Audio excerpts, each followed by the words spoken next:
आज जिल्हा परिषद आणि पंचायत समिती निवडणुकीचं हे बिगुल वाजलेलं आहे। या निवडणुकीमध्ये जिल्हा परिषद उमेदवार म्हणून मी ज्ञानेश्वर भानुदास गायकवाड आणि पंचायत समितीचे उमेदवार माधुरी संदेश पाटील या दोन्ही आम्ही उमेदवारांना आमच्या या पडवळ गावी वाघजाई मातेचं आम्ही दर्शन घेऊन शुभारंभ प्रचाराचा नारळ आम्ही इथे वाढवला आहे।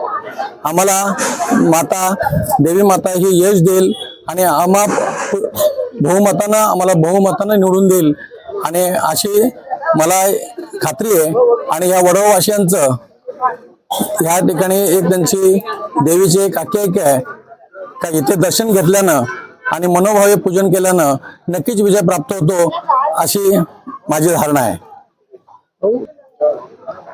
मतदारांना आव्हान एकच असेल का आम्ही दोन्ही उमेदवार एक चांगले उमेदवार आहेत आणि शिवसेना धनुष्य बाणावर आम्ही जे निवडणूक लढवतोय आमदार कार्यसम्राट आमदार महेंद्रशेठ थोरवे साहेब यांच्या मार्गदर्शनाखाली आणि त्यांनी जे केलेलं हे इथे विकास काम आहेत त्या जोरावर आणि येणाऱ्या या जिल्हा परिषद उमेदवार आम्ही सर्व जनतेचे सर्व आम्ही सेवक असू आणि पुढील कामं आम्ही निर्माण इतबारे करू एवढीच आम्ही अपेक्षा तो आपल्याला देऊ शकतो, ग्वाही देऊ शकतो।